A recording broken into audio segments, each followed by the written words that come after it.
Aquí estamos, aquí estoy yo como presidente, aquí han venido varios de mis ministros, porque este gremio siempre ha sido para mí un gremio muy importante. Yo llevo ya algunos años en la vida pública, me acuerdo tal vez el primer congreso ganadero a que yo asistí a comienzos de los años 90 como el primer ministro de Comercio Exterior. Si la memoria no me falla, estaba el doctor José Raimundo Sojo Zambrano, de presidente de Fedegan. Luego asistí varias veces como periodista, como ministro de Hacienda, como ministro de Defensa. Y siempre he considerado el gremio ganadero como un gremio de gran importancia, porque lo es. Ustedes, al igual que el gremio cafetero, son los dos pilares de nuestra agricultura, de nuestro desarrollo rural, y por eso siempre he tenido a los ganaderos como interlocutores válidos e importantes. Y siempre he dicho que unas buenas relaciones con los gremios en general, pero con los gremios como Fedegan, como los cafeteros en particular, es algo que es importante para el país. Entonces,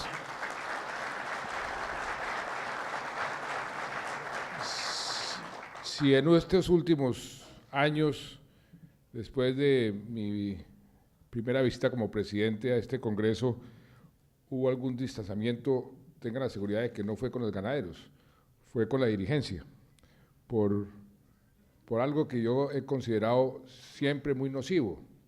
Los gremios no están para hacer política, los gremios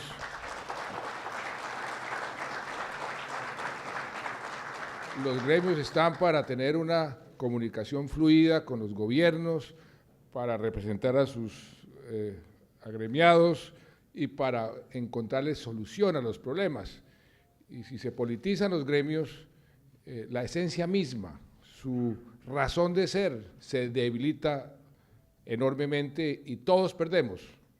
Yo he dicho siempre, porque yo me crié en un gremio, el gremio de los cafeteros, ahí aprendí mis primeras lecciones sobre el servicio público, sobre la agricultura, y ahí aprendí la importancia de la concertación. Inclusive dije, mire, allá está por ley, eso debe ser una norma, porque concertando, dialogando, es como mejor se solucionan los problemas.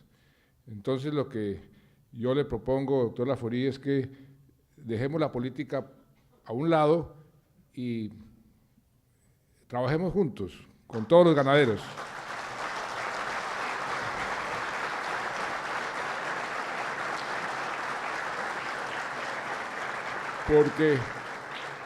Porque usted lo ha dicho con mucha claridad y yo soy muy consciente.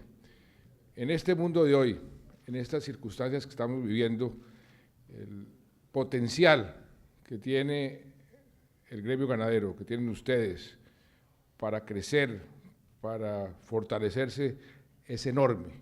Y ahí, si trabajamos juntos, ese potencial se puede volver una realidad. Hace un par de semanas, menos, se celebró en Roma la gran cumbre del hambre, allá estuvo inclusive el Santo Padre, se hicieron unas proyecciones sobre lo que va a ser la demanda de alimentos en el mundo entero, y la situación es bastante dramática, y uno de los pocos países que tiene la capacidad de suplir esa demanda, la FAO ha identificado 7, 8 países, entre ellos está Colombia, y hay un enorme potencial, y usted también lo ha mencionado, hay formas también mucho más productivas de operar, de poner en marcha. Los experimentos silvopastoriles que usted menciona, los discutimos hace ya algún tiempo, usted y yo. Estuve con el gobernador en el sur del Atlántico hace unas semanas viendo un ejemplo concreto, hablando con los campesinos que están al frente de eso, diciéndoles cuánto se les ha aumentado su ingreso, su producción de leche, su producción de carne, y realmente ese es el futuro. De manera que su propuesta que me hace, se la acepto irrevocablemente. Trabajemos juntos para eso.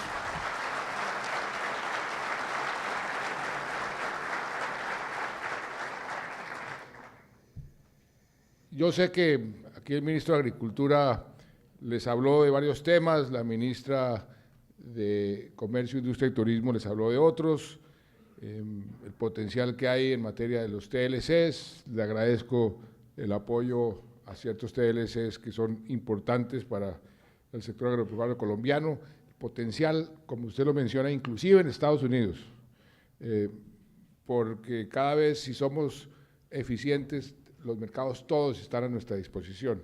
Y estoy de acuerdo con usted también que por ineficiencias del propio gobierno, nuestra, esas oportunidades no se han aprovechado como se han debido aprovechar hasta ahora, pero tenga la seguridad de que aquí con el ministro y todos los ministros vamos a apretar clavijas para que esos cuellos de botella se vayan resolviendo. Entonces yo no les voy a hablar sobre los temas concretos del Ministerio de Agricultura, del Ministerio de Industria, del Ministerio del Trabajo, del Ministerio de Defensa.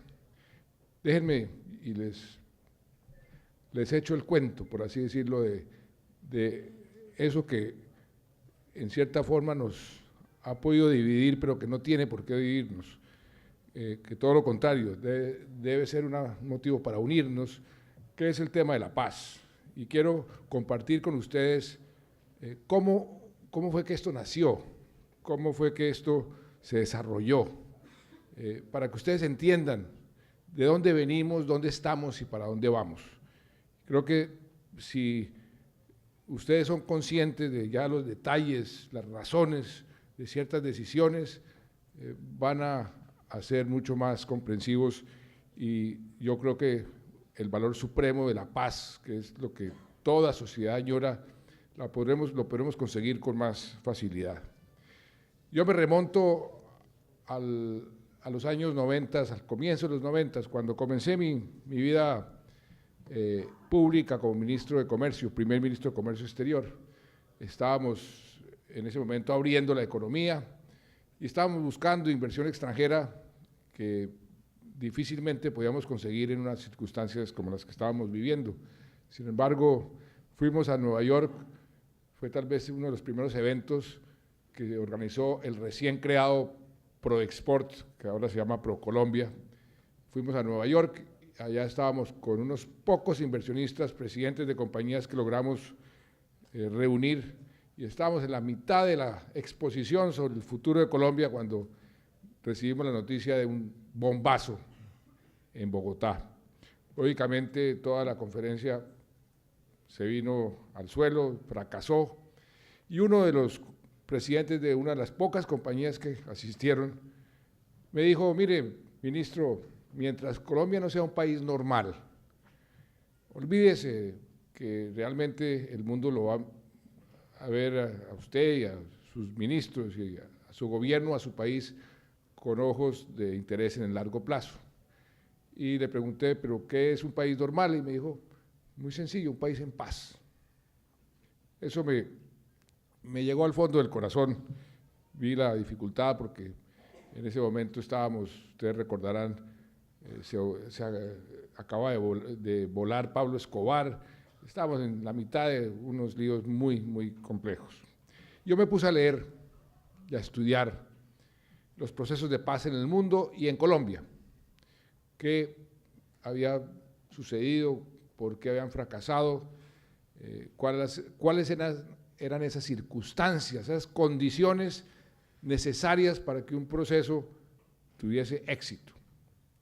De ese análisis, de ese estudio, de esa comparación, surgieron 3 condiciones que eran necesarias para que un proceso tuviera éxito, un proceso de paz con las FARC. El primero, que había que modificar la correlación de fuerzas militares. Mientras existiera la posibilidad o la pretensión de la guerrilla de pensar que a través de las armas iba a lograr algo, ahí no hay posibilidad de un proceso. Segunda condición, presente en todos los procesos de paz en el mundo que han sido exitosos. Las personas que están al frente de esos grupos al margen de la ley, de esa guerrilla, tienen que considerar que es mejor negocio dejar las armas, porque si no, nunca las van a dejar.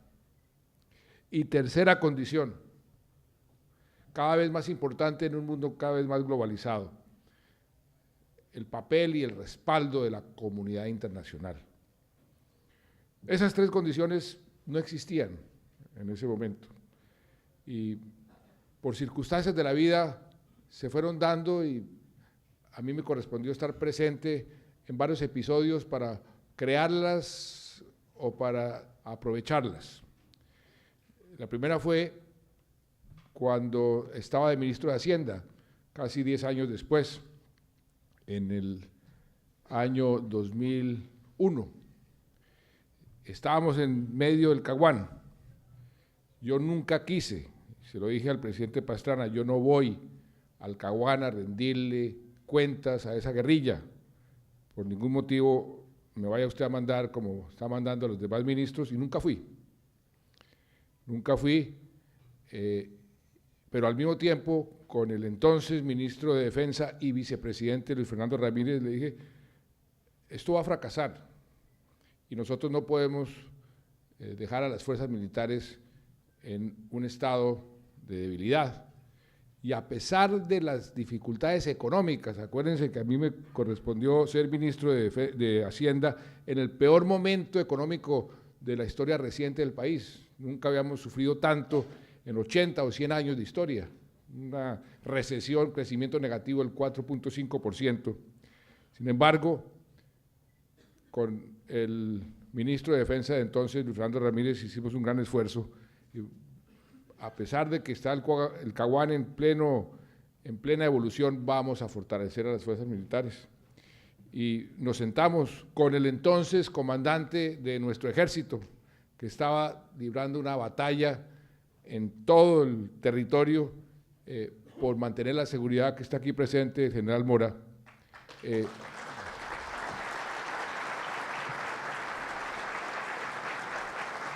De ahí le surgió uno de los nombres que le tenemos, el libertador de Cundinamarca, cuando logró usted coger a la guerrilla y sacarla de Cundinamarca completamente, y nunca ha vuelto a pesar de los inmensos esfuerzos. Pero ahí comenzamos con el proceso de fortalecimiento de las fuerzas. Le dedicamos recursos, vino el Plan Colombia, Estados Unidos nos comenzó a ayudar en el entrenamiento, en cierta calidad de la ayuda, y comenzó ese proceso a operar y comenzaron la correlación de fuerzas a modificarse. Fue así como el presidente Uribe, con buen criterio, continuó ese proceso, continuó el proceso de fortalecimiento de las fuerzas y esa correlación de fuerzas se dio a favor del Estado. En el año 2006, cuando llegué yo al Ministerio de Defensa, se me presentó la oportunidad de la segunda condición,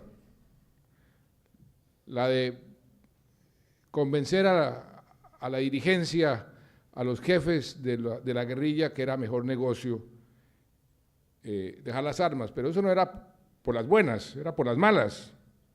¿Y qué pasaba ahí?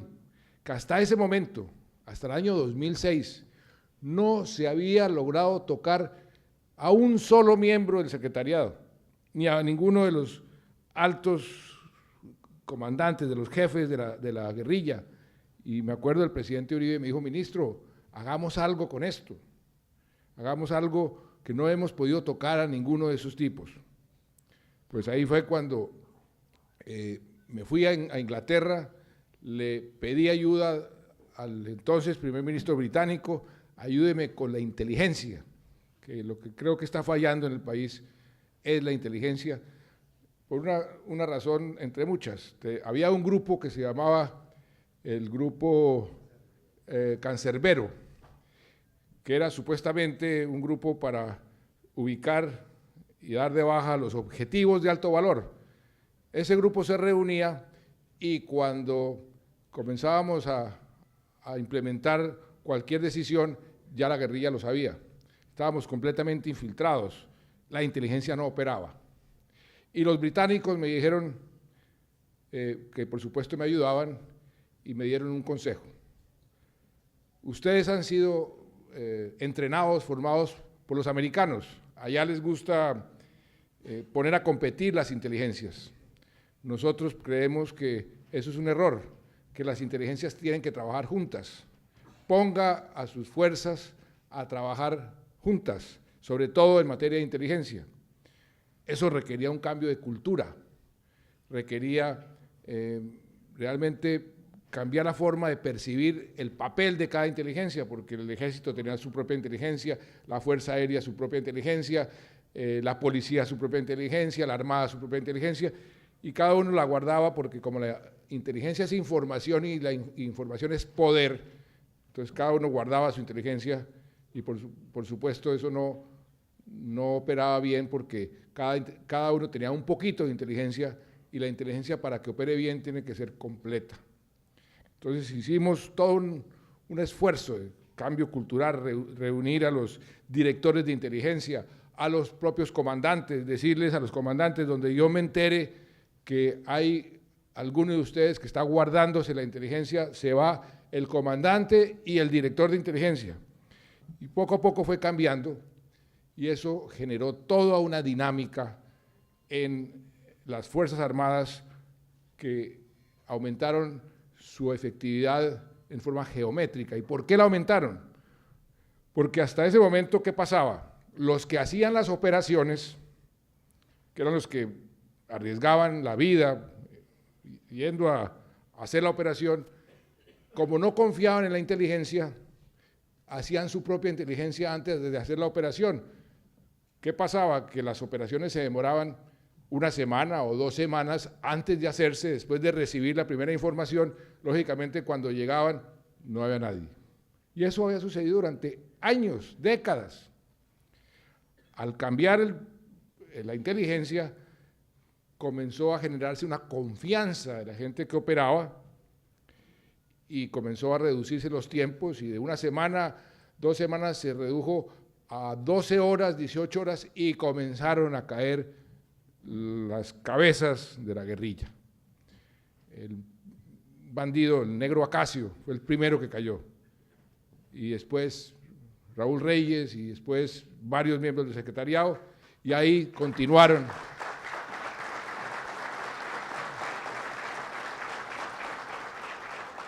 Y eso ha continuado. Cuando hubo cambio de gobierno,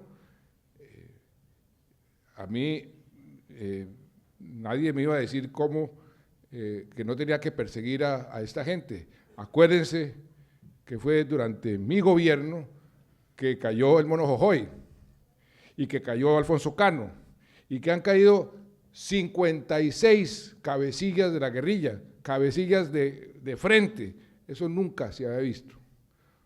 Y ahí fue cuando estos comenzaron a decir, de pronto es mejor negocio a las armas, porque había que darles garrote para que pudieran convencerse de que la paz era un buen negocio.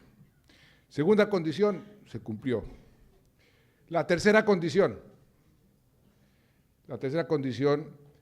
era la parte internacional. Ustedes se acordarán, mi enemistad con el presidente Chávez, mucho más aguda, mucho más agresiva que la que tenía inclusive Uribe.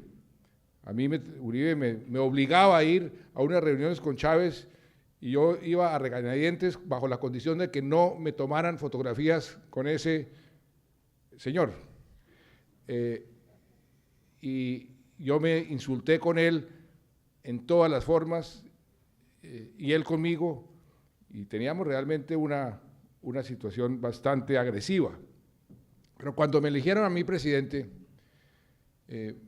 hice la siguiente reflexión, que la hacen cualquier jefe de Estado medianamente responsable. Mire, yo ya no soy ni periodista, ni ministro de Hacienda o ni ministro de Defensa, soy presidente de todos los colombianos y no tiene sentido continuar una pelea que no nos va a llevar a ningún lado. Acuérdense que hace poco más de 4 años estábamos a punto de irnos a una guerra.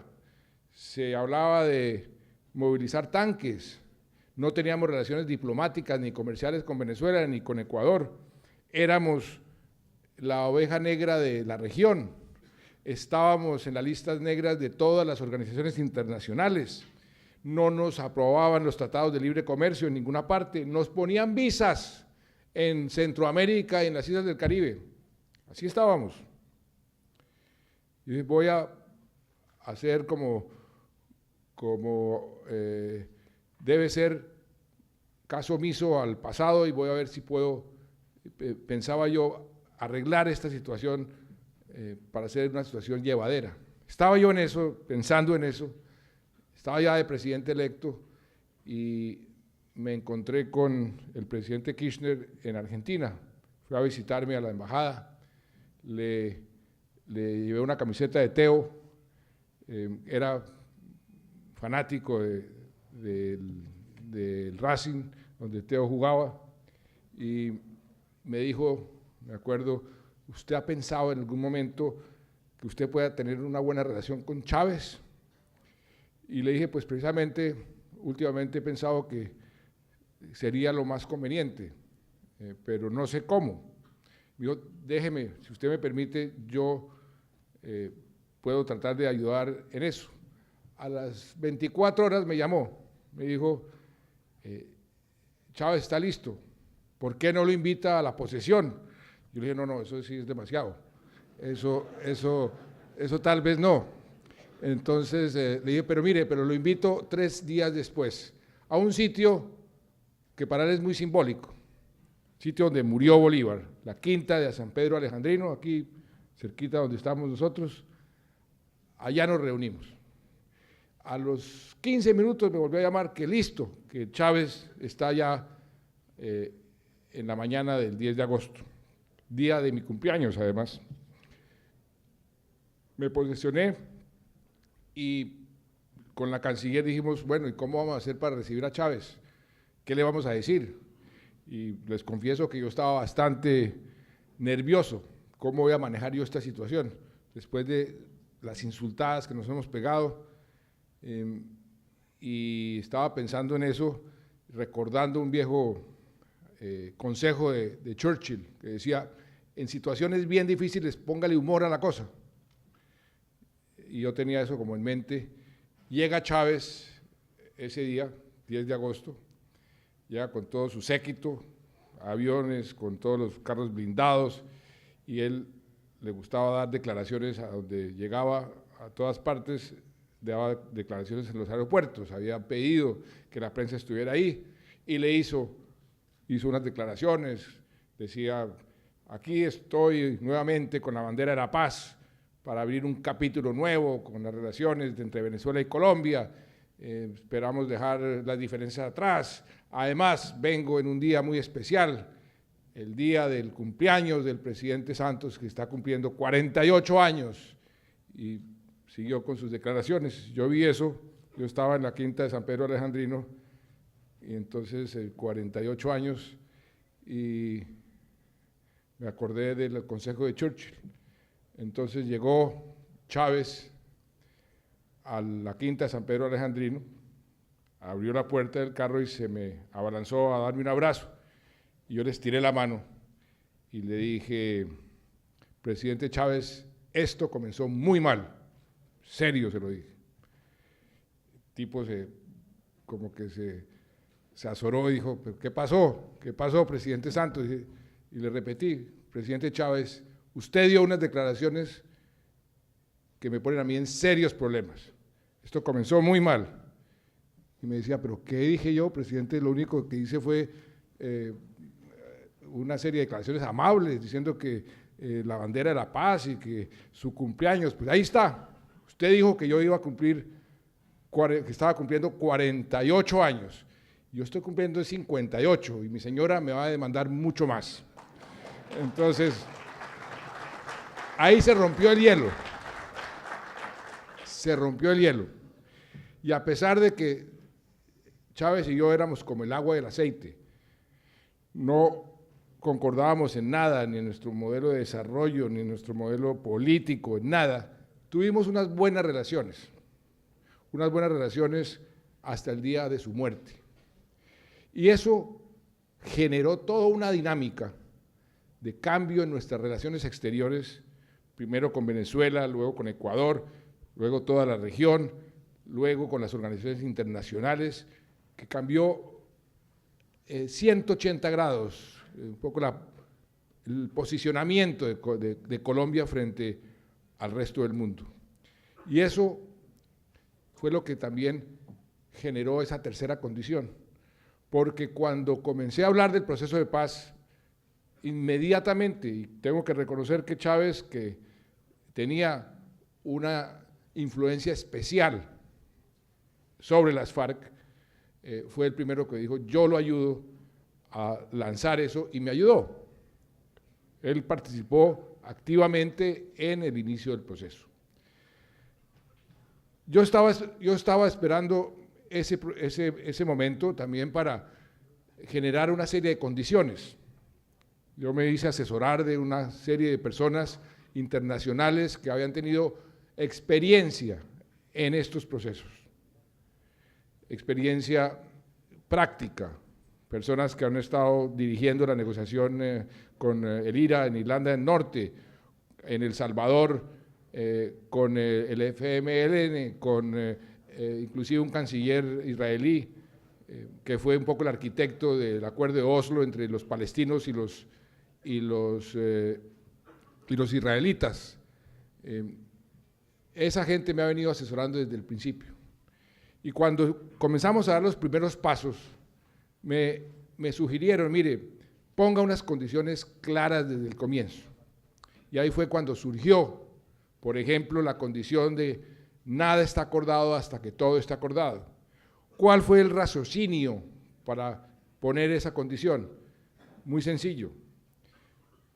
Estos asesores me dijeron, en todos los procesos, siempre hay en esa transición, durante el proceso, unas circunstancias muy complejas, porque cada elemento del proceso que se va a discutir por sí solo es un elemento impopular. La gente la rechaza, porque usted está negociando con una gente que no tiene el apoyo de la población y que ha cometido todo tipo de atrocidades, y por eso cualquier cosa que usted mencione individualmente va a ser rechazado por el pueblo y por la gente. Es como, y usaban el símil de alguien que está pintando un cuadro que no quiere que el comprador vea el cuadro sino cuando esté completo, y la experiencia nos ha demostrado que eso es así. Si uno le pregunta al pueblo colombiano si quiere que las FARC participen en política, dicen que no. Si quieren que tengan algún tipo de beneficio jurídico, la gente dice que no. Pero si uno les da el paquete completo, un paquete razonable, y dice, esta es la paz, y este es el costo de continuar una guerra 20 o 30 años, la gente compra la paz. Y por eso esa condición de que nada está acordado hasta que todo esté acordado, y se puso desde un principio. La otra condición fue no cese al fuego hasta que lleguemos al final de los acuerdos. Ahí hay varias razones. La primera, las experiencias de verificación de cese al fuego habían sido nefastas, sobre todo en una geografía como la colombiana. El experimento en la época de Belisario es uno de tantos que demuestra cómo la negociación se convierte no en la negociación de los temas, sino en la verificación o discusión sobre el cese al fuego. Segunda razón, un cese al fuego es un incentivo perverso para que las negociaciones se prolonguen indefinidamente. ¿Por qué? Porque las FARC quedarían en el mejor de los mundos, armados, dialogando y sin presión militar. Ese incentivo perverso está ahí presente. Tercero, hay un elemento de vanidad personal ante la historia. Yo dije desde un principio, por ningún motivo este proceso, si llega a fracasar, puede significar que la guerrilla sale fortalecida y el Estado colombiano sale debilitado.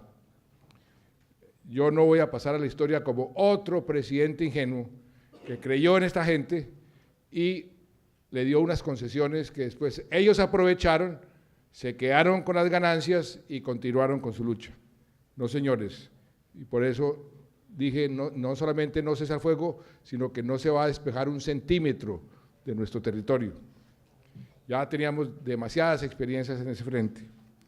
Entonces pusimos la condición de no cese al fuego desde el comienzo. Y se ha venido negociando bajo esas condiciones. Pusimos la condición también del secreto durante la primera fase de negociar una agenda. Eso también fue un consejo de los asesores internacionales.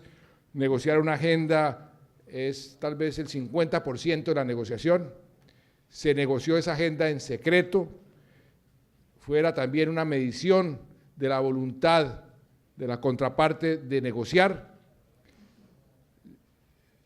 En la historia de varios intentos de negociación siempre habían traicionado la confidencialidad. En esta ocasión no la traicionaron y duraron todo ese tiempo negociando en secreto. Y se logró la agenda, una agenda concreta para ponerle fin al conflicto de 5 puntos, que fue la que se dio a conocer en Oslo hace 2 años. ¿Qué es lo que en el fondo se está negociando? Y ahí viene, y me interesa mucho que ustedes tengan esto claro. Esos 5 puntos son los 5 puntos de la agenda, no hay nada más. Los 5 puntos son los puntos que se acordaron en esa negociación secreta, y esos 5 puntos, si llegamos a acuerdo sobre esos puntos, se le pone fin a este conflicto, a esta guerra.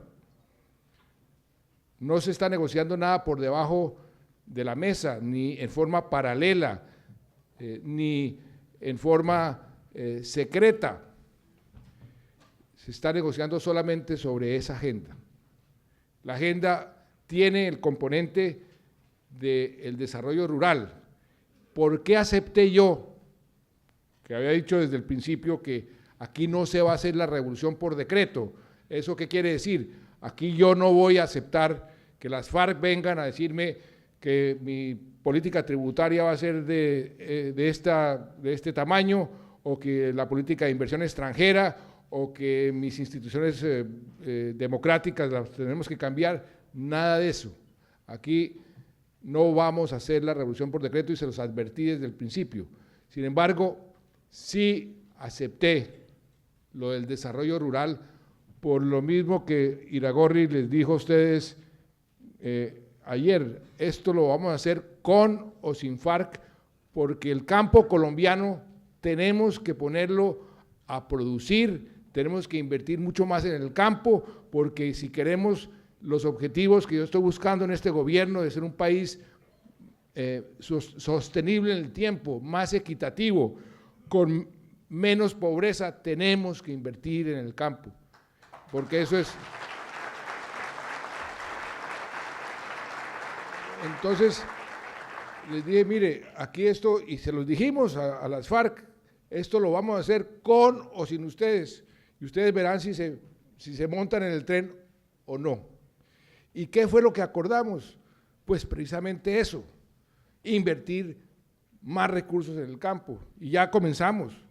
El presupuesto del sector agropecuario este año es el más grande en la historia de Colombia, más de 5.2 billones de pesos en el presupuesto, y eso es apenas la cuota inicial. Vamos a invertir muchísimo más hacia adelante. ¿Por qué lo hacemos? Porque es que en el campo está concentrada la pobreza, ahí está concentrada buena parte, ahí se originó el conflicto, y por eso la mejor inversión que puede hacer Colombia es la inversión en el campo. Lo dijimos desde hace 4 años y lo hemos sostenido y lo vamos a seguir sosteniendo, y no solamente sosteniendo, sino vamos a ir arreglando ese problema. Entonces, ¿qué acordamos? Lo obvio,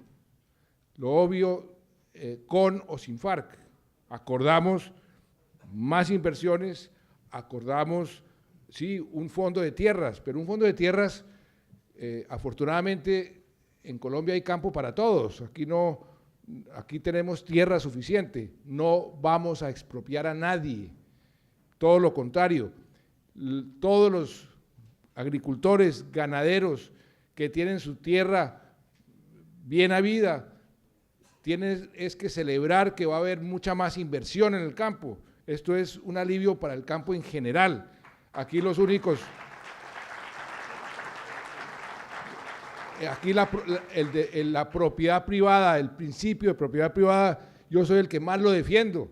Eso ni más faltaba que fuéramos a poner eso en tela de juicio. Entonces aquí no va a haber ningún tipo de expropiación. A los narcotraficantes sí, a eso se les va a expropiar, la extinción de dominio, y una serie de personajes que sacaron la gente a la fuerza con fusil. Esa gente, si se comprueba, también esa gente no va a tener derecho a la tierra, pero la inmensa, inmensa mayoría de los agricultores, ganaderos colombianos no están en esa categoría. Entonces, ahí lo que va a haber es más recursos, más inversión y más prosperidad para el campo, y eso fue lo que negociamos y nada más. Aquí no negociamos la política de reforma agraria que algunos están diciendo que vamos a poner en tela de juicio la propiedad privada, nada de eso está negociado. Ahí está además los textos son claros, ahí no hay lugar a ningún tipo de interpretación diferente a la que les hemos dado en la mesa y la que se han venido explicando los negociadores. Segundo punto, la participación política. Toda democracia es una suma de instituciones, y las instituciones tienen que irse renovando de acuerdo a las circunstancias cambiantes. El mundo va cambiando y las instituciones tienen que irse acoplando a esos nuevos cambios. Las democracias en todas partes del mundo se van renovando. La oposición siempre pide más garantías y uno tiene que pensar, el día de mañana yo voy a hacer oposición, pues entonces tenemos que pensar en ir fortaleciendo las reglas de juego para que la democracia sea cada vez más legítima. ¿Y qué se negoció? Un avance en esa dirección, darle más garantías a la oposición, darle más representatividad a ciertas horas que no han tenido, y son cosas en el fondo marginales, pero que profundizan y mejoran nuestra democracia. La única concesión que algunos dicen que fue para las FARC, y no necesariamente es para las FARC, fue un número limitado de curules por un tiempo limitado en la Cámara de Representantes en las zonas de conflicto. Algunos dicen, eso es para las FARC. No necesariamente, y muy posiblemente no sea para las FARC, porque ya tenemos ejemplos aquí en Colombia y en otras partes del mundo, que cuando uno le quita a una población que ha estado sometida bajo amenaza, esa población siente su libertad, siente su independencia y vota en contra de quien lo ha subyugado durante tanto tiempo. Y eso es lo que puede pasar en esas zonas de conflicto donde las FARC han estado ahí por 2 o 3 generaciones. Y son un número limitado, digamos, en aras de discusión, en aras de argumentación, que sí, que son para las FARC. Es un precio demasiado grande para comprar la paz, dar unas curules en forma transitoria en la Cámara de Representantes. por Dios, no. La respuesta definitivamente es no. Pero ni siquiera eso, porque no son necesariamente para las FARC por lo que les estoy diciendo. Y eso fue lo que se negoció en el punto 2. El punto 3, el del narcotráfico, que yo insistí desde el primer momento, ese punto tiene que estar ahí y tiene que ser uno de los acuerdos con las FARC. ¿Por qué lo puse? Pues porque ustedes saben mejor que yo que ese ha sido el combustible de toda la violencia en este país en los últimos 30, 35 años, que el narcotráfico ha sido como una flecha venenosa que ha atravesado toda la violencia que ustedes y todos nosotros en Colombia hemos sufrido. Y si le quitamos ese combustible, que ha sido además la principal fuente de financiación de las FARC, pues habremos dado un paso inmenso. Y por eso pusimos ese punto y ya llegamos a unos acuerdos. Llegamos a unos acuerdos donde ellos se comprometen a ayudar al Estado colombiano a sustituir los cultivos ilícitos, a eliminar los corredores de exportación de droga, a eliminar y destruir los laboratorios, a acabar con el negocio del narcotráfico en Colombia.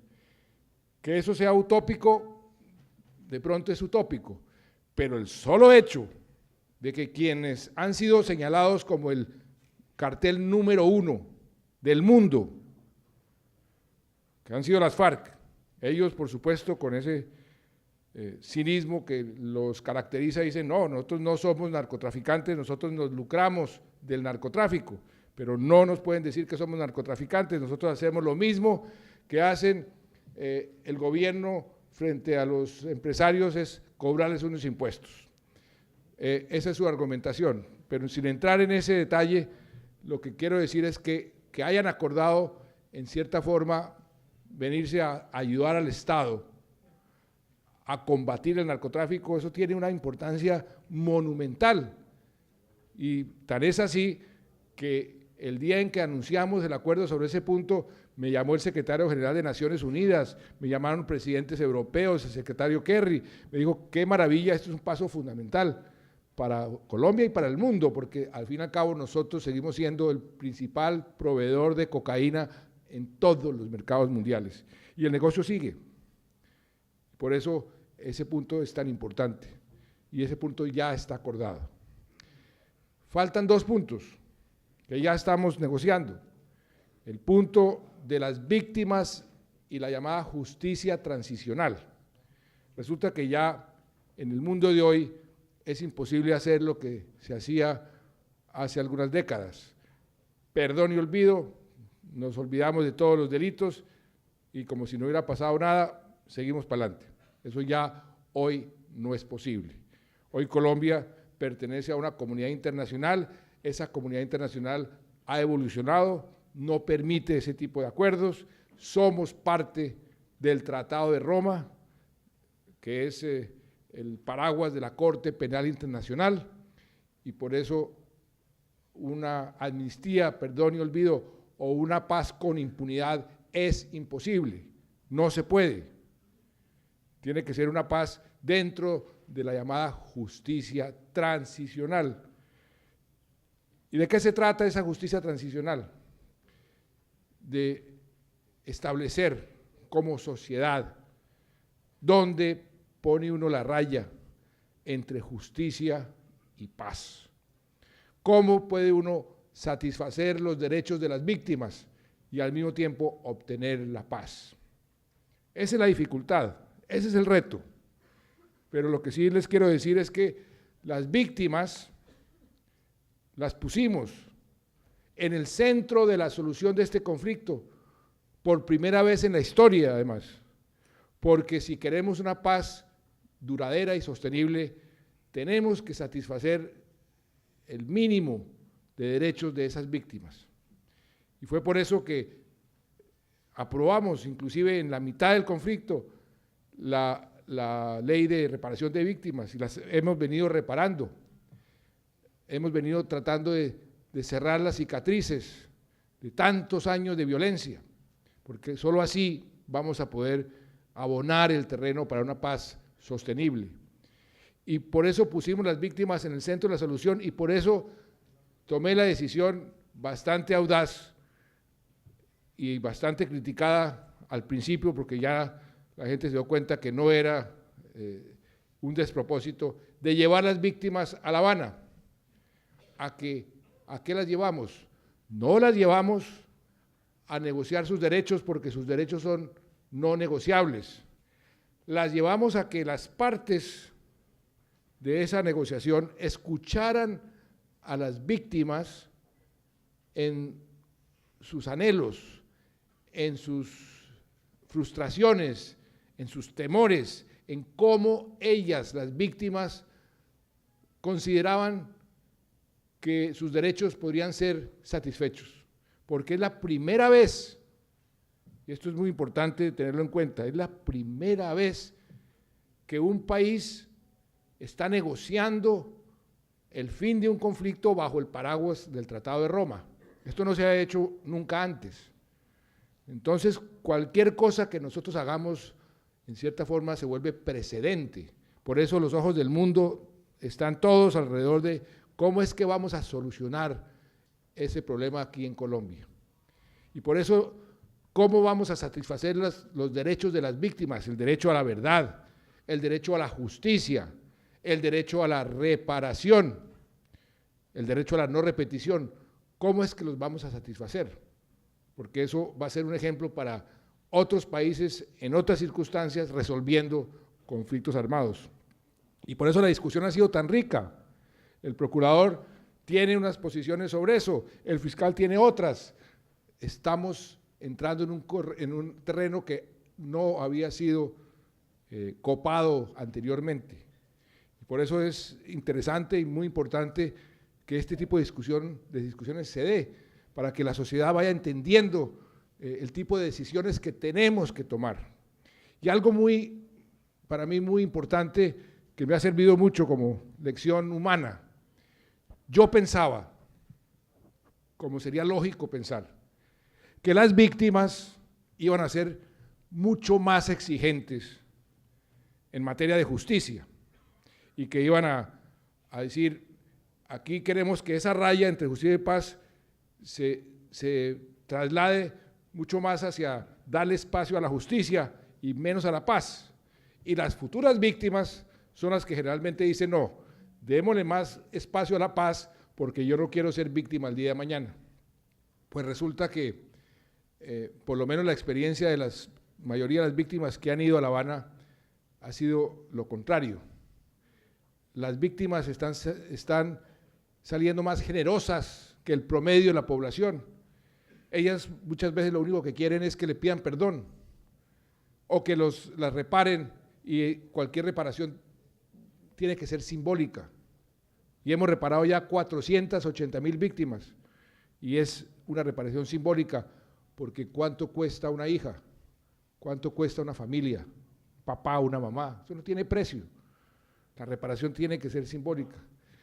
Las víctimas a veces solamente quieren que le digan dónde están enterrados sus hijos o por qué los mataron. Por eso este proceso como de exorcizar todas esas frustraciones, esa violencia acumulada, pues es un proceso necesario que se está dando y que la sociedad necesita que se siga dando para que podamos encontrar ese terreno abonado de la paz. Entonces, ese es el tema que nos ocupa ahora con las víctimas y con la justicia transicional, y ese es el tipo de decisiones que vamos a tener que tomar. ¿Cuánto de justicia se sacrifica? Si esta gente va a pagar 100 años, 50 años, 20 años, 5 años, ¿en qué circunstancias? Todo eso es parte de esa discusión de la justicia transicional. Y algo que hemos dicho desde el principio, y lo vuelvo a reiterar aquí, para que todos estemos absolutamente tranquilos, y se los he dicho a los miembros de las fuerzas militares y de la policía, cualquier beneficio jurídico que se dé a las FARC, cualquier beneficio tendrá que ser un beneficio correspondiente a los miembros de nuestras Fuerzas Armadas. No voy a permitir que se repita ese ejemplo de la toma del Palacio de Justicia y donde una de las personas que se tomó el Palacio de Justicia resultó de alcalde y el que defendió el Palacio de Justicia resultó preso 40 años. Eso no se va a volver a repetir.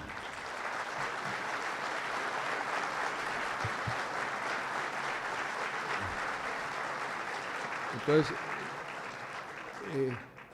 parte del éxito de este proceso ha sido que cada paso que hemos dado ha sido pensado, evaluado, planeado. Y parte del éxito de este proceso es que por primera vez, desde que comenzamos las negociaciones secretas, las Fuerzas Armadas de Colombia han estado totalmente informadas. Hemos ido de la mano con las Fuerzas Armadas desde el primer día, no de Oslo, desde el primer día de las negociaciones secretas. Y por eso, cuando nombramos los negociadores plenipotenciarios, escogimos a nuestros dos mejores generales, el general Mora y el general Naranjo, aquí presentes, como plenipotenciarios en La Habana, a sabiendas de que ellos iban a representar toda una institucionalidad que ha sido la que ha puesto el pecho en esta guerra, que son nuestras Fuerzas Armadas. Y ahí nadie está negociando, ni siquiera se permite la discusión sobre el futuro de las Fuerzas Armadas, que va a ser un futuro diferente porque un país sin guerra es diferente a un país con guerra. Pero aquí no vamos a debilitar las fuerzas militares, aquí las vamos a fortalecer para que cumplan con mayor eficacia su labor como fuerzas militares en un país normal. Y ahí entra el quinto punto que falta por negociar, el llamado DDR, el fin del conflicto. DDR, ¿qué quiere decir? Desmovilización, desarme y reintegración. Es una expresión que se usa en estos conflictos. El DDR es el fin del conflicto. Eso también falta por negociar. El cese al fuego definitivo. ¿Cómo va a ser? ¿Cómo van a entregar las armas? ¿Cómo se van a reintegrar? Y ahí se tomó también una decisión, que en esa discusión participaran militares de muy alto rango, generales de la República, en servicio activo. ¿Y por qué se tomó esa decisión? Porque ellos son los que saben, los que han venido combatiendo durante todo este tiempo y saben dónde está la guerrilla, en qué áreas se puede concentrar, cómo opera, qué armas tienen. Eso es lo lógico. Me criticaron que porque mandé al general Flores y a unos oficiales de muy alto rango a La Habana, que era una especie de humillación a las fuerzas militares. Permítame decirles, con falta de modestia, que yo he sido el único presidente de la República que he portado el uniforme militar. Conozco las fuerzas militares, las conozco muy bien. Y yo sé, no solamente el conocimiento personal, sino de la historia, que no hay nada más dignificante para una fuerza armada que ha estado en una guerra, que sentarse con el enemigo a discutir cómo el enemigo va a entregar las armas, cómo el enemigo se va a desmovilizar y cómo ese enemigo se va a reincorporar a la vida civil. ¿Quién se queda con las armas? ¿Quién se queda con el Estado de Derecho? Nuestras Fuerzas Armadas. ¿Quién ganó? Por eso digo yo que la paz es la victoria para nuestras Fuerzas Armadas. Y por eso que ellos sean los interlocutores en ese espacio y en ese tema es lo más dignificante que le puede pasar a nuestras Fuerzas Armadas en este momento de su historia. porque la paz de Colombia es su victoria, y por eso están allá ellos participando directamente de esa negociación, asesorando a los plenipotenciarios para que ese fin del conflicto quede bien, que quede garantizado, quede cerrado, porque ellos se merecen esa situación de ser los protagonistas principales en ese fin del conflicto, porque es un conflicto donde ellos, más que nadie, han puesto el pecho, sus vidas, su sangre. Y si logramos esos dos puntos, pues terminamos el conflicto. Y desde ya tenemos que pensar en el posconflicto. Me decían, ¿usted por qué está ya pensando en el posconflicto desde ahora? Porque también la experiencia nos ha enseñado que si no diseñamos el posconflicto de antemano, si esperamos simplemente a la terminación del conflicto y ahí comenzamos a pensar, se pueden llevar años en la implementación de los acuerdos y en otras situaciones, en otros conflictos, esa transición ha sido fatal, porque se genera un vacío y se incrementa la violencia y los acuerdos comienzan a desmoronarse. Por eso hay que preparar, como hemos venido preparando, cada paso que hemos dado con el suficiente tiempo para que podamos decir, apenas terminemos el conflicto vamos a hacer esto, esto y aquello. Y estamos organizando todas las fuerzas y aquí podemos comenzar a discutir con ustedes también, bueno, este posconflicto se puede diseñar de esta forma, los proyectos productivos, las inversiones en bienes públicos, en carreteras, en colegios, en hospitales, para el campo, dónde los podemos ubicar, cómo los podemos hacer, eso es lo que tenemos que ir diseñando desde ya en materia de posconflicto. Y algo que quiero también señalarles, que es muy importante, en esta transición las Fuerzas Armadas no han bajado la guardia. Puede que en algunas zonas se haya incrementado, por ejemplo, la extorsión, y es posible y es cierto, que se ha incrementado la visibilidad de algunos ataques de la guerrilla. Eso era previsible, entre otras cosas porque cada vez los estamos ahogando más en sus finanzas, cada vez los tenemos más acorralados y por eso en ciertas horas del Meta, por ejemplo, sé que están desesperados tratando de boletear a quien vean por la calle prácticamente para ver si sobreviven. Sabemos que están en este momento muy cortos de recursos y eso es parte de este proceso, es parte del proceso y yo sabía desde el principio que negociar en medio del conflicto iba a ser difícil y costoso políticamente, y ha sido muy costoso políticamente, porque es muy difícil explicar a la gente que uno está hablando de paz en La Habana y que aquí están matando nuestros soldados, nuestros policías, están atacando las poblaciones. No es fácil explicarles que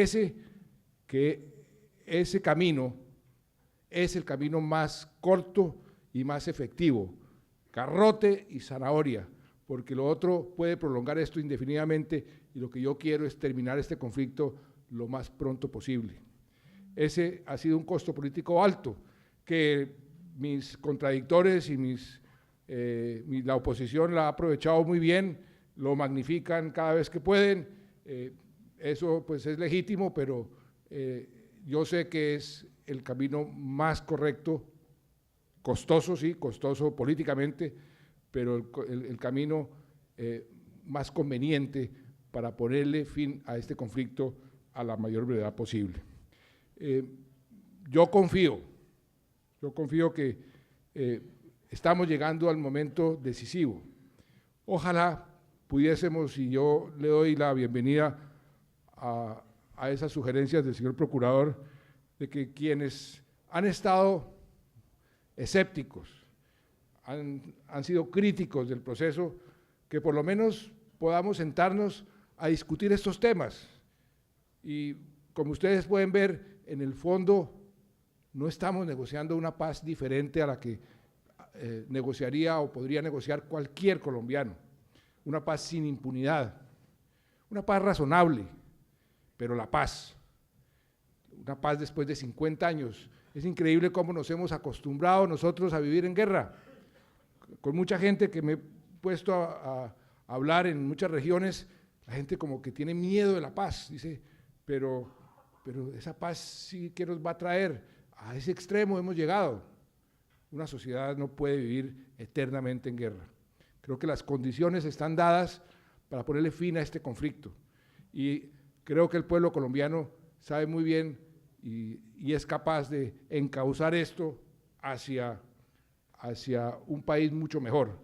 En materia de seguridad, que es un tema que sé que le preocupa a la mayoría de los colombianos, todas estas energías que estamos dedicando a la lucha contra la guerrilla, todos estos recursos que hemos dedicado a la lucha contra la guerrilla, esa misma fuerza pública, el propio ejército, la armada, la fuerza aérea, la policía, la puede dedicar a proteger la seguridad ciudadana, que es cada vez más la angustia de los colombianos.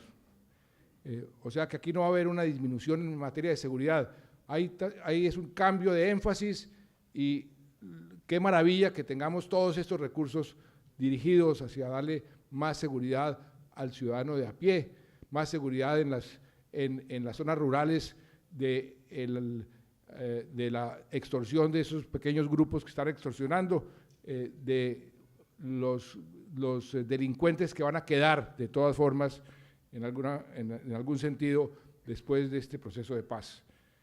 No vamos a bajar la guardia, no vamos a cometer los errores que se cometieron en Centroamérica, de eso tengan la seguridad que es todo lo contrario.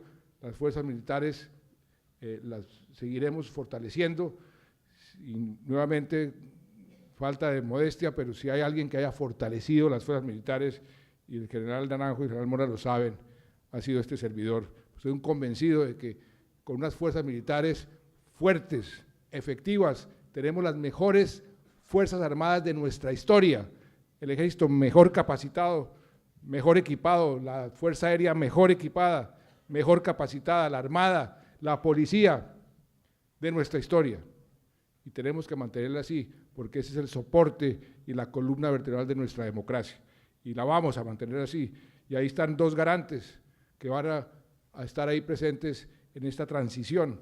Y como se lo he dicho a los propios miembros de las fuerzas militares y al país, las fuerzas militares no son parte de esta negociación. No aceptamos. Ellos, por supuesto, quieren que ese tema sea un tema de discusión en La Habana. No hay la menor posibilidad que ese tema sea discutido en La Habana. Nosotros necesitamos por mucho tiempo más unas fuerzas militares, unas fuerzas armadas fuertes. Vamos a necesitar una policía inclusive más fuerte el día de mañana. Vamos a tener que multiplicar el número de efectivos en la policía y eso está entre los planes que tenemos. De manera que piensen en lo siguiente, piensen por un momento lo que podría ser Colombia sin narcotráfico o con el narcotráfico disminuido a su mínima expresión y un campo en paz con inversión. Eso es lo que queremos. Yo creo que es lo que quieren ustedes también. Lo que quieren ustedes también. Por eso lo que me gustaría es que me ayudaran a que pudiéramos comprender mejor este proceso. Tengan la seguridad de que aquí no estamos negociando nada diferente. Las líneas rojas que pusimos desde el comienzo, ahí se mantienen y se mantendrán hasta el final. Y si me piden que esas líneas rojas se modifiquen, yo digo que no. Y si eso me cuesta el proceso, pues que me cueste el proceso. Pero las líneas rojas se mantienen hasta el final, pero yo estoy convencido de que si mantenemos el rumbo, sabemos cuál es nuestro puerto de destino y yo sé cuál es el puerto de destino, no importa el viento, no importa la tormenta, ahí llegaremos y tendremos un mejor país. Muchas gracias.